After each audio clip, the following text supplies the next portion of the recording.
Hi, my name is Tim Pahuta. I'm a former professional baseball player and the first life mapping coach in the country, and you're listening to Annie Talks.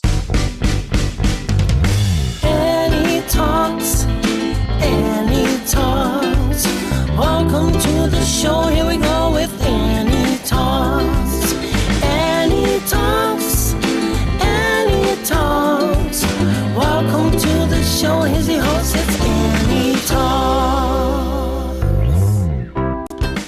Hello everyone and welcome to another episode of Annie Talks, where we bring to you interesting stories about interesting people that you want to know about. I'm your host, Annie Rivera. Thank you for tuning in, and to those who have already subscribed. If you're new to the podcast, welcome, and I hope you enjoy what you hear, and if so, I personally invite you to subscribe. Annie Talks is brought to you by Daily Gadgets and More. Daily Gadgets and More is proud and committed to offering the largest variety of high-quality products at the lowest prices and the best customer service. Find us on Instagram or visit dailygadgetsandmore.com. That's dailygadgetsandmore.com.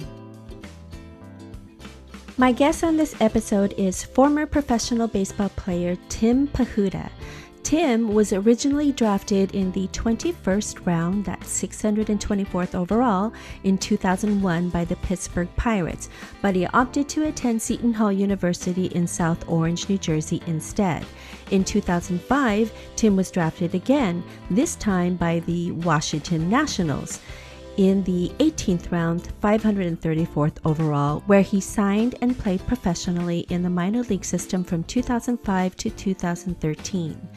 Tim has traveled the nation for the past 15 years, rarely spending more than 6 months in a single location.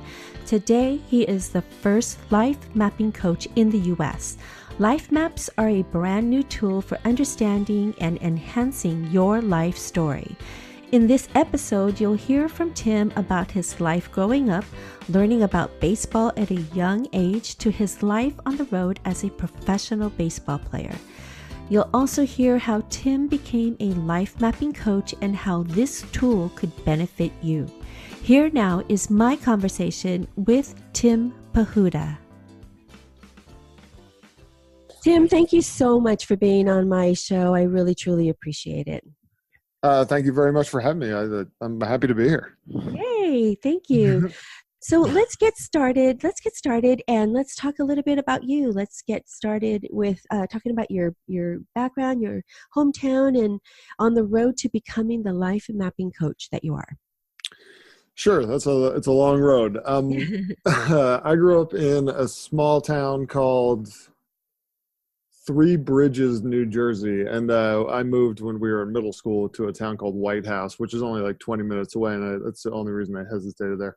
So I grew up in this tiny town called Three Bridges, and it's really small, and everybody pretty much knew everybody, and everybody was in everybody's business, and it was prior to the internet, so the basic way to like learn things, at least in life, as far as I was concerned, because I wasn't really into reading at the time, was to talk to people. So I grew up basically just talking to everybody. And, I knew everybody in the town of Three Bridges by the time I moved on to middle school and then high school and then so forth. But I kept that same kind of inquisitive, attitude of who are you? What's your story deal? And I still have it today. I still, look forward to meeting people all the time. And I approach them with what's your name? What's your story? Right. So I discovered baseball when I was very young, and it's a game that my dad loves baseball and particularly loves playing baseball. As a matter of fact, he played up until last year still. He had a longer career than I had in baseball. Oh, wow. Mm-hmm. He played until he was 62 years old. Oh, my goodness. And, he got me into the game, obviously, when I was a kid and as a son, and loving my dad, baseball was our thing together. And he'd come home from work. He was a businessman, and we would go out to this field. We lived across the street from the field, and we'd play baseball every day. Nice. And I loved the game of baseball, and I grew up playing it, and everything else that I did basically in my life was just to support that. And at a very young age, the dream was to play professional baseball, big league baseball. Okay. And I basically that was my dad's, I think that was my mom and dad's incentive for raising, how they raised me. How they did was basically oh, do you want to play baseball? Then you got to do this, go to school, and you gotta, Right. pay attention, listen, try not to be too distracting, which I was distracting. Hilarious. Yeah. So if you want to play baseball, you got to do this. And that's basically the way I crafted my life, because that was going to be my life. I was going to play professional baseball. When I was in junior year of high school and just playing baseball and trying to get better and playing as much as I could, professional scouts started coming around, and that's when it started to all get really real. And after my senior year of high school in June, I was drafted, and I didn't really see that coming, but the Pittsburg Pirates drafted me. Ooh, nice. What year was that? Woo woo! 2001, out of high school. One of my friends who was also on the baseball team with me, I can't even remember if it was Mike McCallie or Pete LeVecchia. Anyway, one of those two came up to me in the hallway with 3 weeks of high school left, and they're like, "Dude, you just got drafted by the Pittsburgh Pirates." It was one of the happiest moments of my life. Yeah. What round were you drafted in? In high school, I was drafted in the 21st round, and I had already committed to playing at Seton Hall University, which was a school relatively close to home in the Big East, which is a pretty great conference. So I got to go to a bunch of cool colleges to play. Right. And Awesome. a family friend, I would describe him as a second father to me. A guy who played for the Orioles, and he's my dad's best friend. And I actually still play golf with those guys when I go back home to New Jersey. He went to Seton Hall as well, so that probably was a factor also. So I chose Seton Hall, and after a summer's worth of negotiations with the Pittsburgh Pirates, while I was continuing to just play baseball and have just a blast, I chose to go to college instead, and I went to Seton Hall. Okay. Pittsburgh made their final offer, which was a substantial amount of money and a full scholarship, basically, post-baseball, to anywhere I want to go. And I chose Seton Hall instead. Okay. So after the plan was to go to Seton Hall, play for a few years, get a lot better, grow up a little bit, because I was still pretty, I was a kid. I just wanted to play baseball. Right. And it was a good time to grow up and see a little bit of the world. Right. So and get an education, yeah. Yeah, of course. Yeah. Right. Somebody else is willing to just, support it, pay for it. So chose Seton Hall, and I went there, and instead of after my junior year, I did not get drafted. Instead, I went back to Seton Hall for my senior year, and I got drafted again as in the 18th round by the Washington Nationals. And that's when I went to play rookie ball. That was 2005. I was in Florida. Yeah, I know that all too well. Where in Florida? The Gulf Coast League. I was West Palm Beach, Jupiter area. Vieira, actually a little north of that. Okay. Just south of Cocoa Beach was the Gulf Coast Nationals. Right. Oh, nice. Florida, okay. Yeah. Nice. Yeah, that was my first year. And then that baseball life just on from there. Yeah. On and on. I played my entire 7-year first player contract, whatever they call it, out. Signed back for one more year with the Nationals. And then I'd played 2.5 years in Double-A at that point. I'd never played above that during the regular season, although I did play a couple of games during spring training in the big leagues. Right.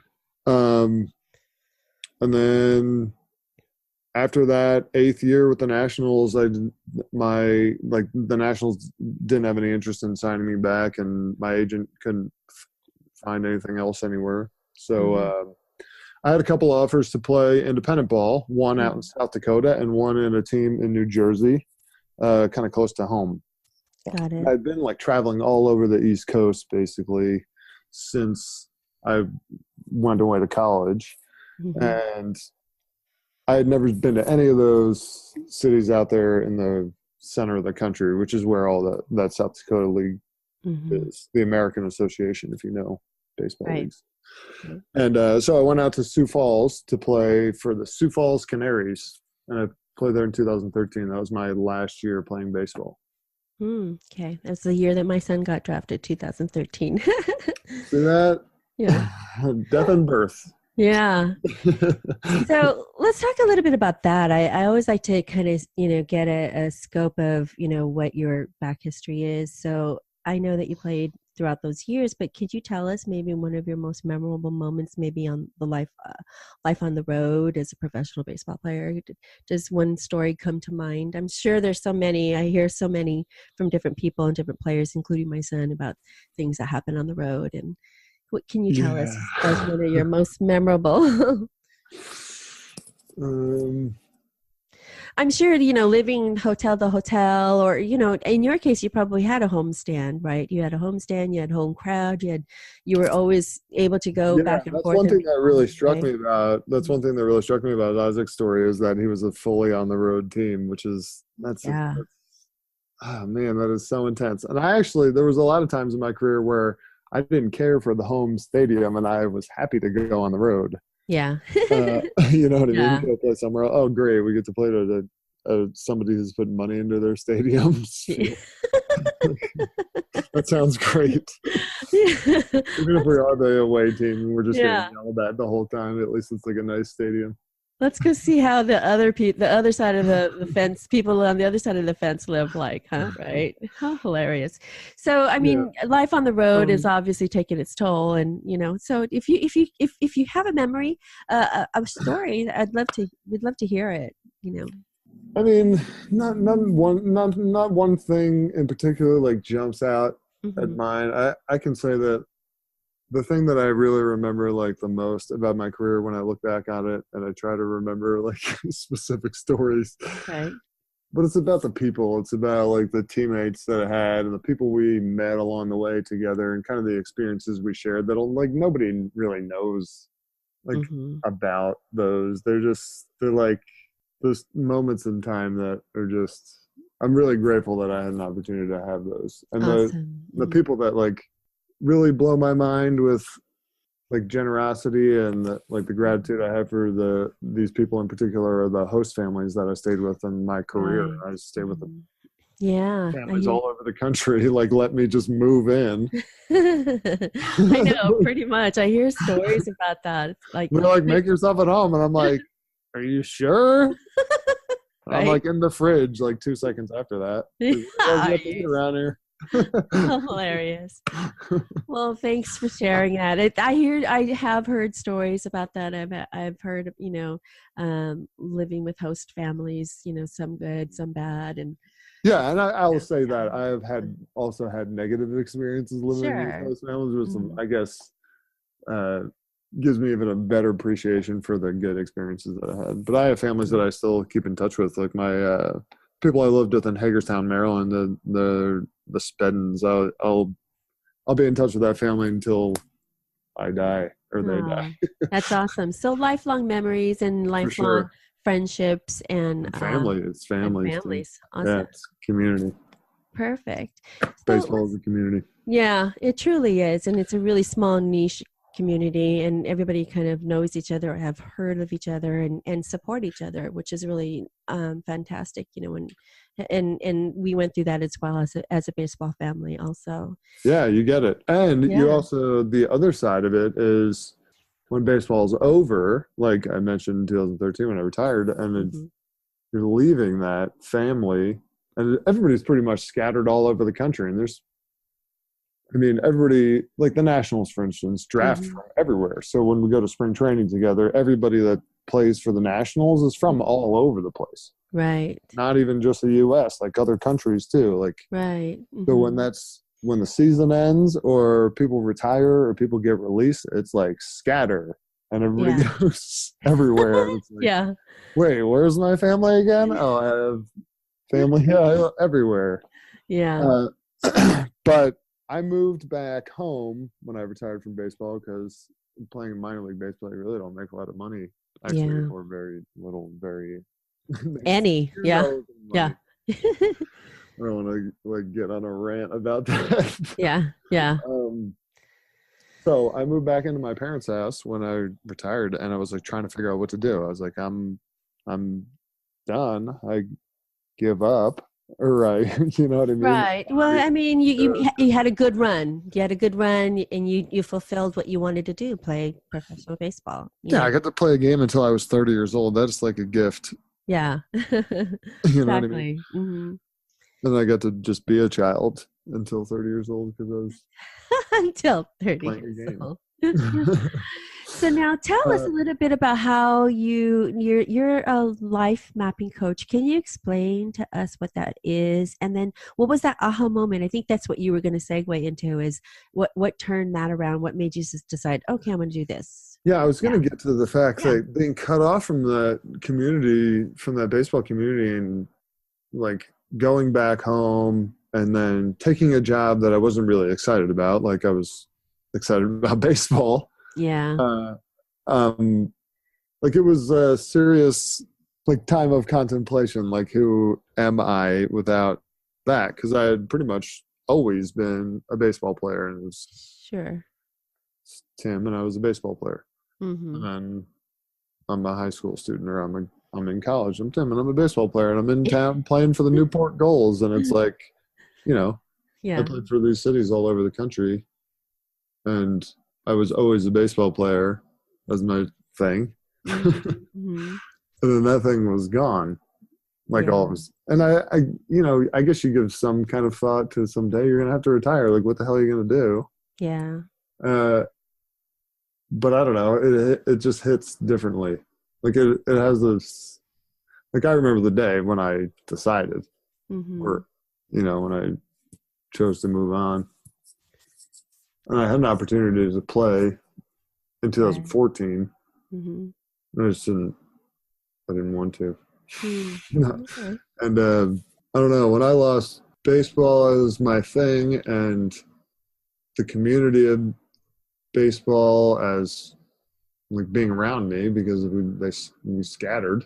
Right. I went to New Jersey, where like one or two of my baseball friends live.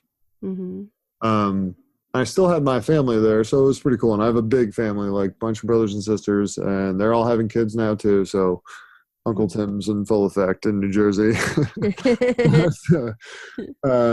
I moved. So I was working for this lighting company, and it was I ended up getting a sales position through a connection, and I was a regional sales manager, and I was working out of this office near New York, which is 50 miles east of my parents' house, like right near MetLife Stadium, where the Giants play. Oh, okay. And I was commuting from my parents' house out to there every day, and I did that for 8 or 9 months, learning about business outside of baseball business.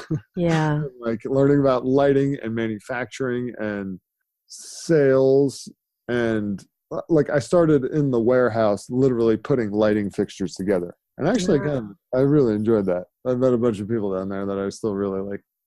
Right. Putting together lighting fixtures. Anyway, and after 8 or 9 months of doing this commute, and I'd started traveling a bit because at the time, the company's structure was a little all over the place. They were looking to hire somebody to go out on the West Coast. And I'd been doing all this training and learning all this stuff about lighting in the industry. And I kind of volunteered for the position out on the West Coast, and we talked a little more about it. I went out to LA a few times to visit to see if it was like even like feasible for me to think about moving out there. I'd really never spent any time on the East Coast or on the West Coast before this. Okay. And everything worked out, and we agreed on it. And Monday after Thanksgiving, I packed all my stuff in my car and drove to California and moved to LA. And I didn't know anybody there. Wait, did you already have a place established to live? I mean, or was okay. So I mentioned going to LA a couple times and see if it would work. I'm like checking out apartments and getting stuff set up. And I ended up getting this apartment. I was pretty lucky to get it. It was like 5 blocks up from the Walk of Fame and like right Yeah. below the Hollywood sign, and like where the Oscars are and all that. It's like Wow, that's I lived awesome. right there, and I was there for a year and a half. Wow. So you just like packed all your stuff and drove cross country here to Yeah, and I California. didn't know anybody in Los Angeles, so Wow. Mhm, the community of baseball was gone, and mhm. well, I wasn't living at home anymore. So the community of like family and immediate friends and nephews and nieces and all that was gone.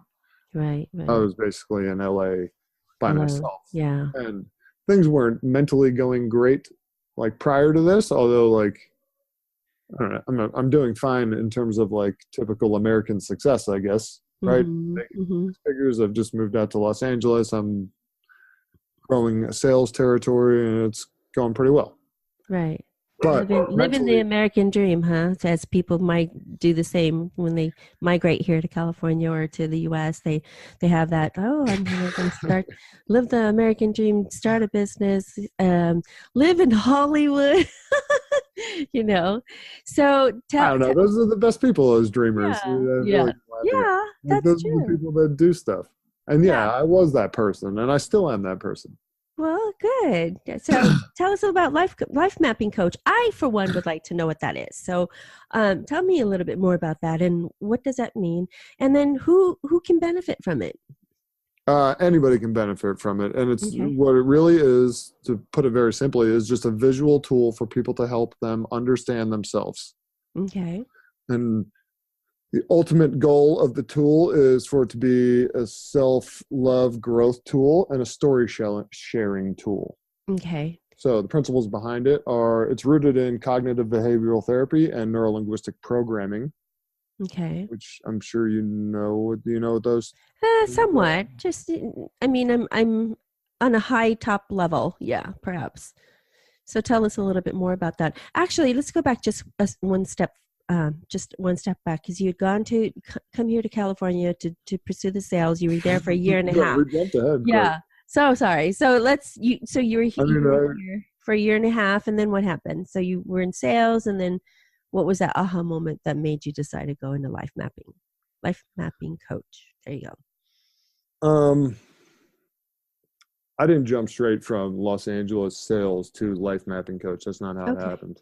Okay. I was out in Los Angeles and I was traveling around. I'd gone around the West Coast now probably 8 times to all the major cities, and I was pretty miserable.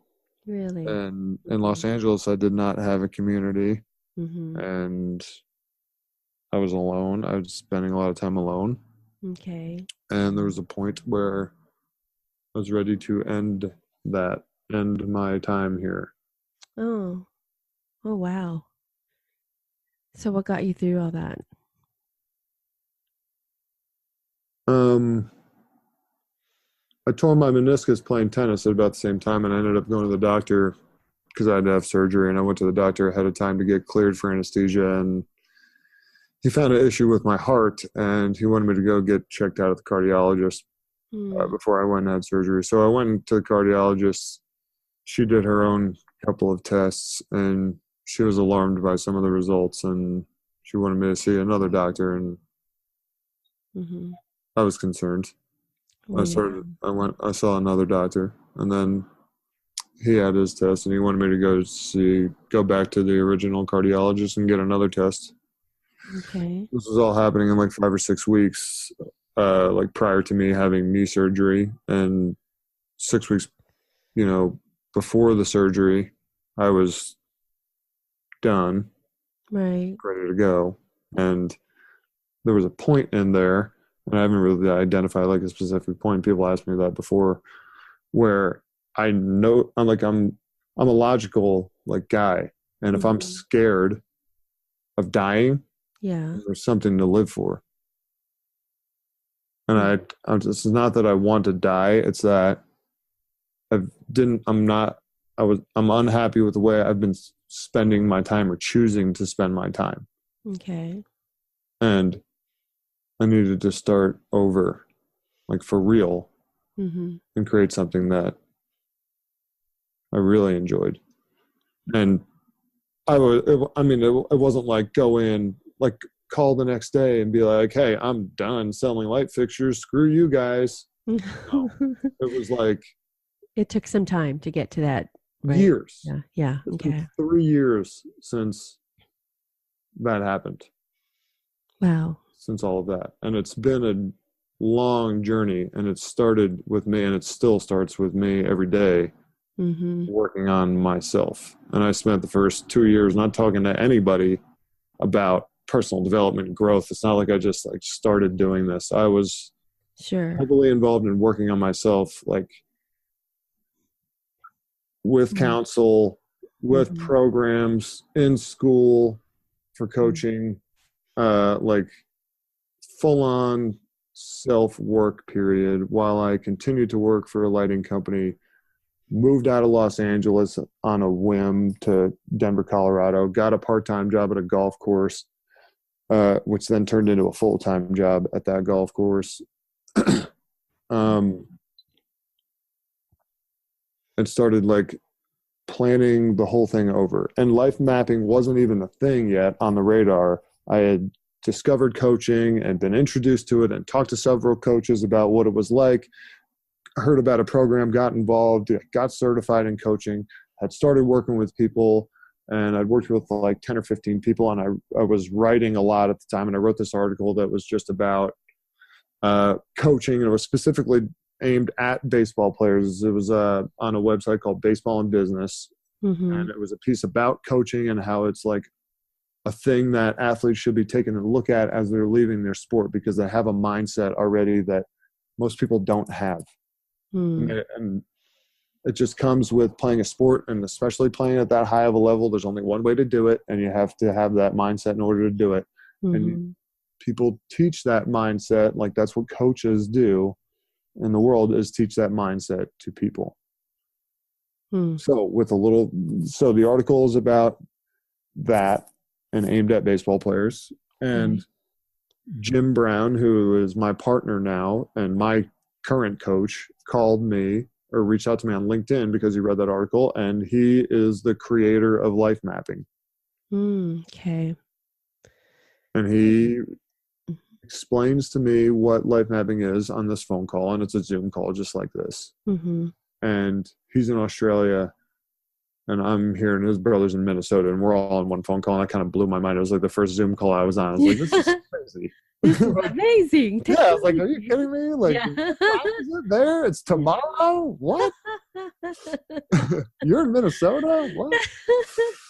Yeah. Hilarious. Yeah, it's cool. So, yeah, here we are now. I've like my 1,000th Zoom call. I know. Now I'm just like, whatever. Yeah, whatever. Just another Zoom call. I just love that story. Can we just touch a little bit about that, about how you had to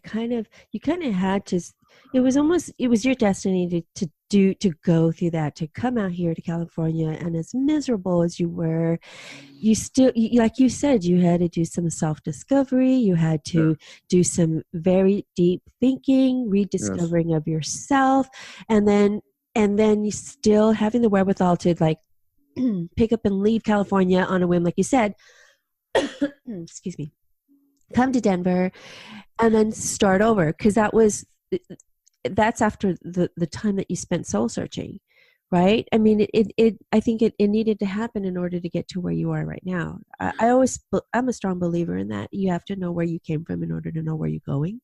Yeah, that's right. That's right. Yeah. And you gotta without those negative experiences, you don't have. There's no perspective to enjoy the positive ones. And people talk to me about baseball all the time, and I talk to them about baseball too. And I often say, like, because people ask how many home runs did I hit, and I hit a bunch. Yeah. But I'll always also tell them how many strikeouts I had. They understand the perspective I have. Like, I enjoyed those home runs. Yeah. Especially compared to how many times it didn't work. Yeah. Well, yeah, of course, right? With the pros come the cons. So, in order for you to hit the home runs, you still had to go through the motions, right? You still had to go through the swinging and taking pitch after pitch after pitch and knowing what pitches to hit. And yeah, a lot of it is still, 50-50 chance, but it's still, you still had to go through the motions. So yeah, I get it. 50-50 chance would be great. It's more like a 30-70 chance when you're hitting baseball. If you're really good, it's more like a 25 75, yeah. if you're me. Yeah. I hope you're enjoying this podcast episode. We'll be right back after this short message from one of our sponsors. Comfotherm thermal wraps are designed to help relieve the pain and swelling in and around the jaw, especially after wisdom teeth extractions. For more information, visit comfotherm.com. That's comfotherm.com. Hey there, Annie Rivera here. Thanks for tuning in to Annie Talks. Be sure to tell your friends about subscribing to the podcast, and don't forget to rate and review the podcast. Doing so helps out with the algorithm and helps others to find this podcast too. I also invite you to like my Annie Talks Facebook page. There you'll find other news, information, upcoming events, and all sorts of things. Stay in the know with Annie Talks.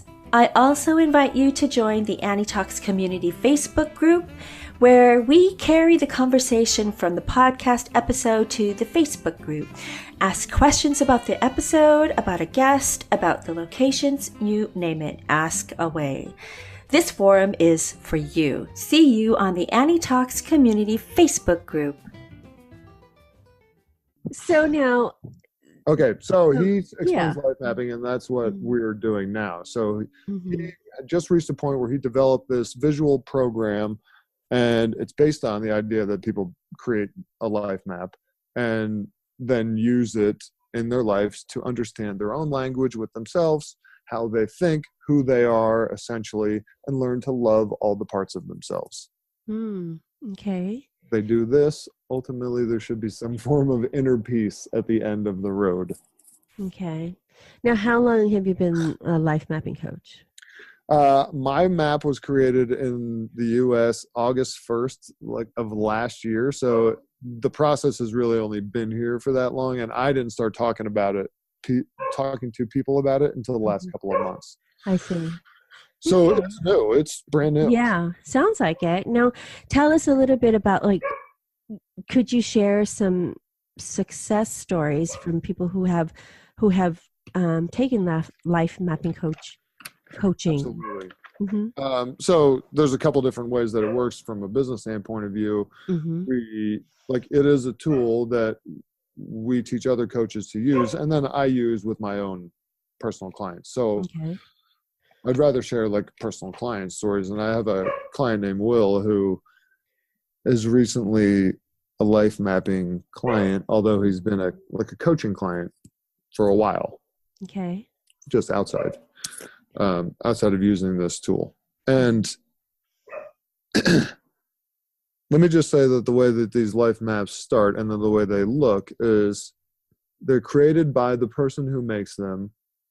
And they all start with 4 basic areas: ideal self, ideal future, challenges, and tasks. And the person who creates this map has to identify for themselves 12 future attributes coming from those 4 areas.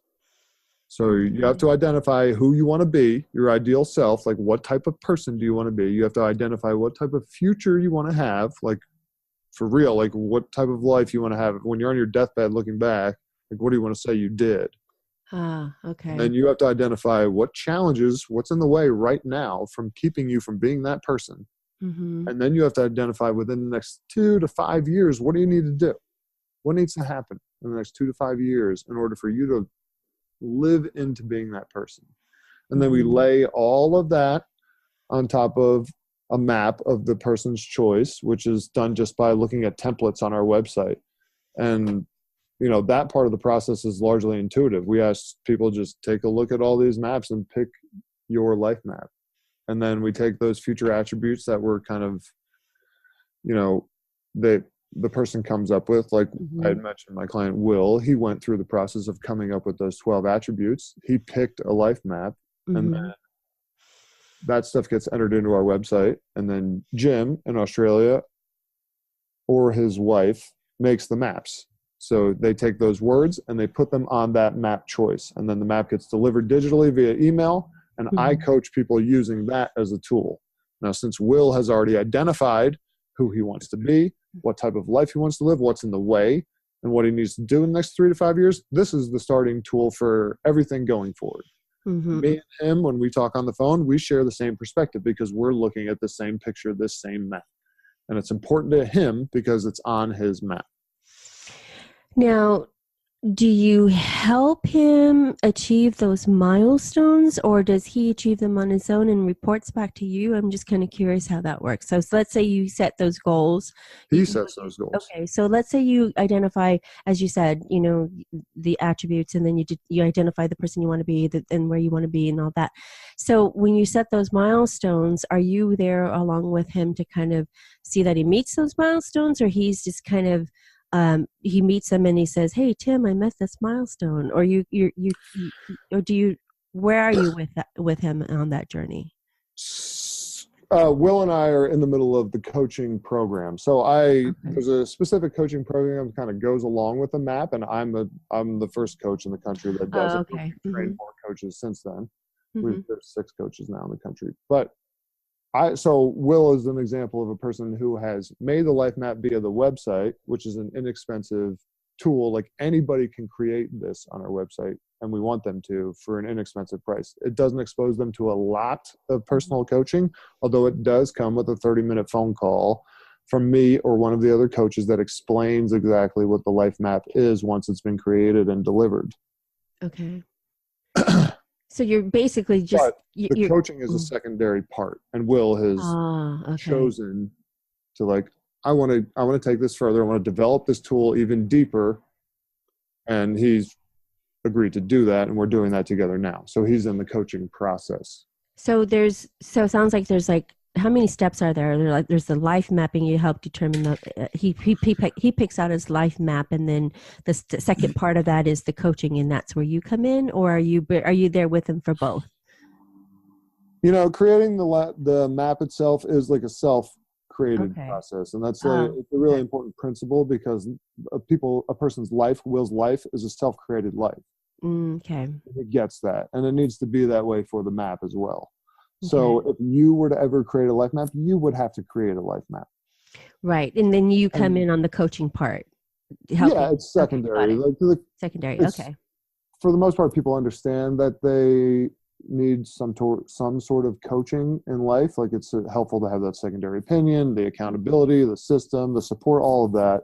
Right. People get why coaches exist. This is a new program with a totally different style, program of coaching. And we create the tool cheaply on our website, and then it comes with that 30-minute phone call with the coach. And at some point, they'll ask if you're interested in future coaching, but that phone call is not about pitching coaching. It is about explaining the philosophy behind life mapping and taking a person through their individual life map. Got it. So you are, in essence, like their, oh God, I had it on the tip of my tongue. You're like their big brother, basically. You help them kind of. I like that. Right? I mean, because you tell them about the tools that you can go see on the website. Here's this. Go choose, see which one of these life maps work for you. What helps you identify it with yourself. And then I get people that are for the most part, it's people that are visual learners that feel like they're not really clear with what they want to do. And those are the exact people that I want to talk to. And those are the people that can go to our website and create this for cheap, and they'll get the tool. Right. They'll get a conversation with a coach that explains what the tool is. Does that fix the problems in people's lives? Does that give them total clarity? I think it's a huge step. I think it's a valuable thing to make just for that. But the coaching can really develop it further. Got it. So so in essence, you are like their big brother. I really like the big brother analogy. Uncle Tim. The Uncle Tim. There you go. Tim. See, the Uncle Tim is the label is always going to stick. Uncle Tim. That's right. That's right. Uncle Tim forever. So when I was just going to take it one step further. When I talk to Will, I work with people for 8 weeks is all, for 2 months straight. We talk on the phone once a week, and he has his copy of his life map in front of him, and I have a copy of his life map in front of him. And we talk about what's on there and the concepts and the ideas and the land itself and the map and everything. And if people are interested in checking out like what these actually look like, our website is lifemapping.me, and there's some examples on there where you can kind of get a picture. But understanding like the depth of the concept of it really only happens once you've kind of created your own. Got it. And there's no final draft of a life map ever. It's always evolving. I mean, I use my life map like daily. Yeah. I am the life mapping guy, but I use it daily as kind of a meditation tool. It's like when I sit down with myself, I'm sitting down with a picture of how I see myself. Right. If that makes sense. No, it makes a ton of sense. So, I created the whole story. I mean, I was led through it with coaching from Jim, but I created the whole story of what this life map is. Awesome. Well, so give us the website again. It's lifemapping.me. .me. Okay, awesome. So everybody that's listening, if you want to take a look at it, go visit lifemapping.me.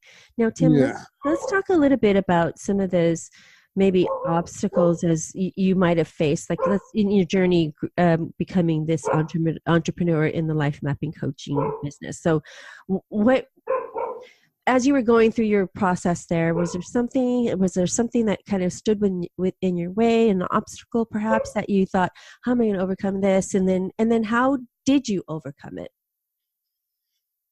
That's a great question. I mean, I think I was having all of those realizations about community when I was living out in Los Angeles, when I started to like outright try to like connect with people. And aside from playing sports, I really had a hard time like just meeting people. You know what I mean? Right. And then how did you overcome that? What was the thing that helped you, or are you still overcoming that? I think that like highlighted the fact that I was isolating myself, or at least pulling myself away from that. And I had a realization about baseball, which is, I mean, it's love and baseball. It's all kind of together. But when I would do well in a baseball game, like everybody would be around, it'd be a real good time. When I would do poorly, it was like everybody would basically stay away, right? So started to equate this feeling of when I do well, like that's when I earn love, and when I do poorly, like I don't deserve any kind of community, right? And it's not. And when I started to think about like life and philosophy in the terms of like we're creating it, if we're creating everything in our lives, I'm thinking back to those times in baseball when I would do poorly, like how was I holding myself like in that moment that would keep everybody away from me. Right. And I could see how I would have like body language that says, leave me alone. You know what I mean? Like I'm pissed off that we just lost the game and leave me alone. or do you get like, oh, why am I going to this thing? I'm not going to meet anybody. I'm not going to see anybody. Or you know, and you're right. You have that body language already, or you already have that mentality going into something, into networking. That's how I am with networking. When I go to a networking event, sometimes I always feel like, oh, why am I going? I'm not gonna. No one's going to be interested in what I have to offer. What's the point? And then I get there, then it's like a whole different mindset. So, or it's really what you make of it, right? So yeah, of course. And if you have that, when you have that mindset going in, like you kind of produce those results. Yeah, true. Right? It's like self-fulfilling prophecy. You're like, this is gonna suck, and then it sucks. You're like, I knew that was gonna suck. But I get to be right, but it doesn't really feel that good. Yeah, no kidding. So how did you change that? I mean, outside of moving here or moving out of California to Denver? Yeah, so one of the things was I decided I wanted some roommates. So I moved to Denver and I got a couple of roommates, and then I decided I really started consciously paying attention to how I was holding myself like in day-to-day life. And if I was like presenting myself as a person that's interested in connecting like for real. And then I started like reverse engineering that and living that way. Like I want to be that person that's connected. So I have to be that person that presents himself as willing to connect.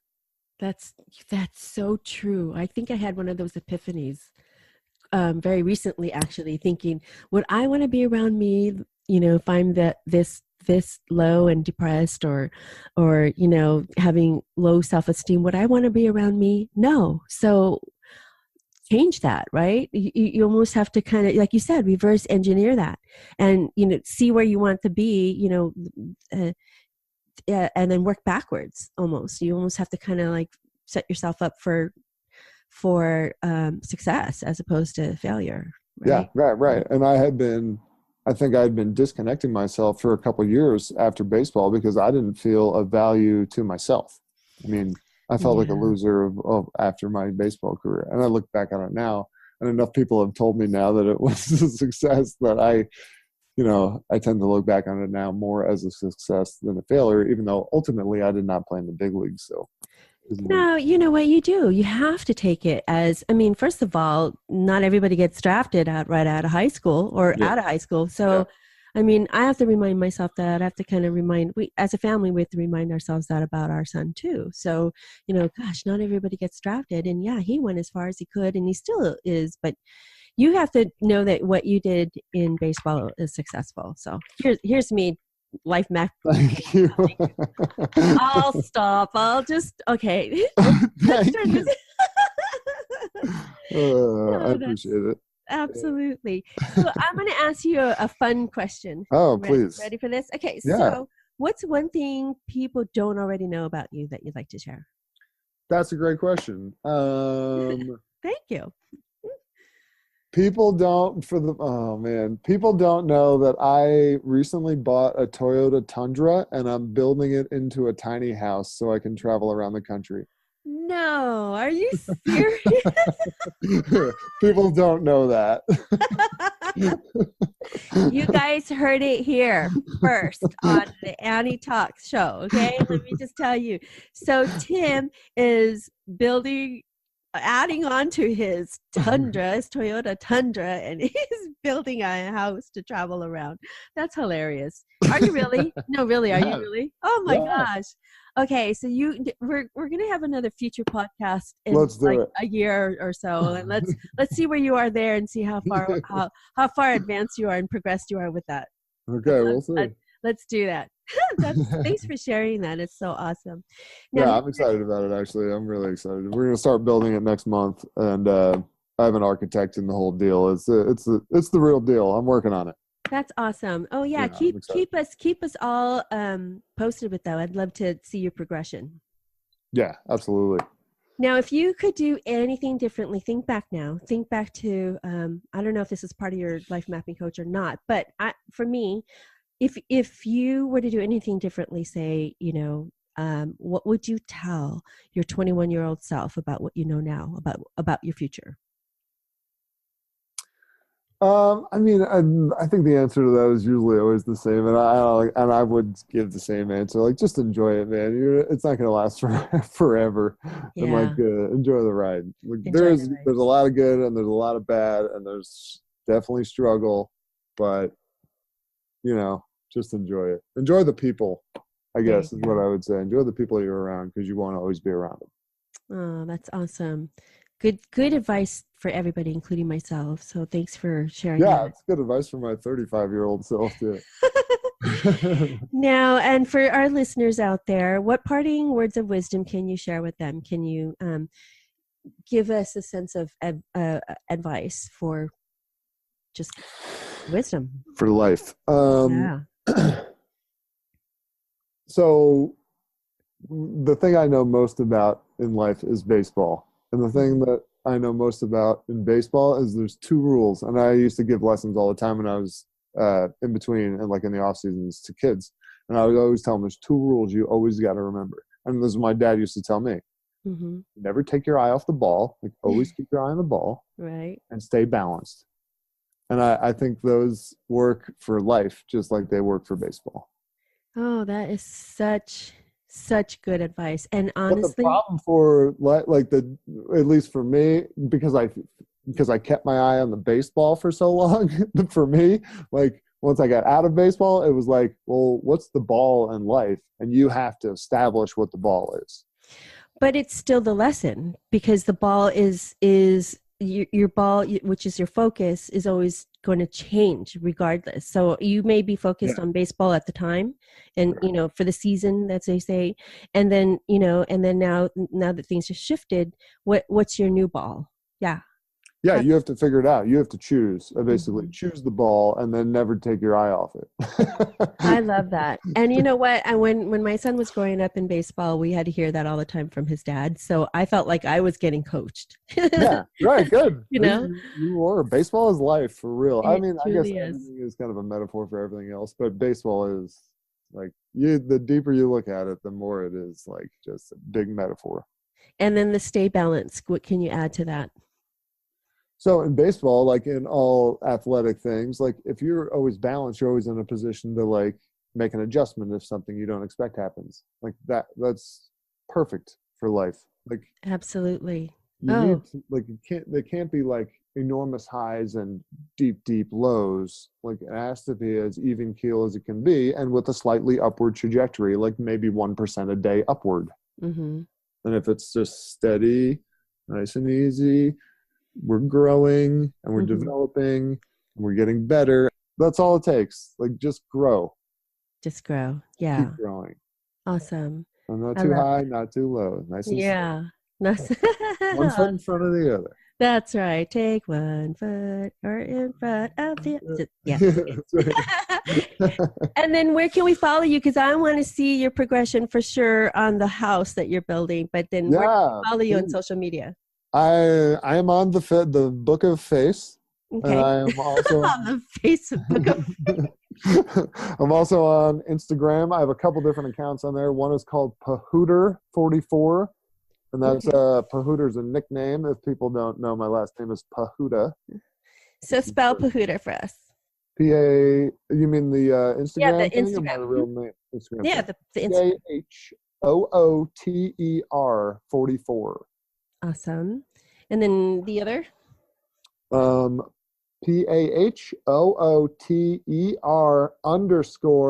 HNW.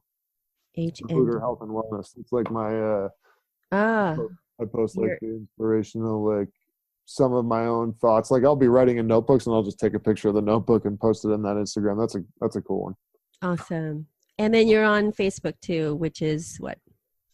Yeah, Tim Pahuta. Just there's only my friend showed me a website where you could look up the frequency of your last name or the popularity of it. And there's only 83 Pahutas in the world. So if you look up Tim Pahuta and you find me, it actually says Pahuter in parentheses. Like there's only one. I'm that guy. Awesome. Well, thank you. I want to follow along. So our listeners, everybody, you guys should follow along too, so we can see the progression of his little tundra house. My friend Dan is like a life coach. Or he's more of a live coach. He helps people go Facebook Live, and he's convinced I should do a Facebook Live like television series about building the truck, like once a week, go on and show the progression of it and where I'm at, what I'm doing. That would be fabulous. I would love to see that. That would be so awesome. Well, Tim, thank you so much for being on the show. I think you've shared some really good life coaching advice for people that want to know. And then we'll, definitely I'll put all that information for the lifemapping.me. Yes, lifemapping.me. Yeah, that's our website. And my cell phone number's on there too, by the way. So if anybody wants to call me, just go on there and give me a call. Okay. Well, thank you so much, Tim, for being on the show. I really appreciate it. Annie, thank you so much for the good questions. Oh, thank you. I enjoyed the conversation. It was great. Thank you. Well, that's it, everyone. I hope you enjoyed this episode of Annie Talks and learning about former professional baseball player Tim Pahuta. I love hearing stories about baseball. As you know, baseball is my favorite sport because of my own personal ties with baseball as a once baseball mom to a traveling baseball player turned professional baseball player. So this subject is always near and dear to my heart. I really enjoyed learning about Tim's transition from playing professional baseball to becoming the first life mapping coach in the US. If you are interested in learning more about becoming a life mapping coach or want more information about life mapping as a personal development tool, please visit lifemapping.me. That's lifemapping.me. I will have this link and Tim's health and wellness website linked below in the show notes. Don't forget to follow Tim on social media. I will also have all the links in the show notes below, so be sure to click around, like, comment, and follow. Now, before I sign off, if you aren't already subscribed to my podcast, I invite you to hit subscribe and be notified anytime we upload a new episode. If you are already subscribed, thank you so much. I truly appreciate it. If you would please rate and review my podcast, please leave a comment or two. It would really help me out, and it would also help others to find this podcast too.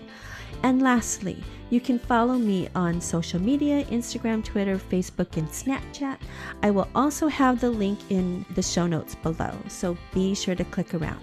Thank you all again so much for tuning in, and keep listening to Annie Talks.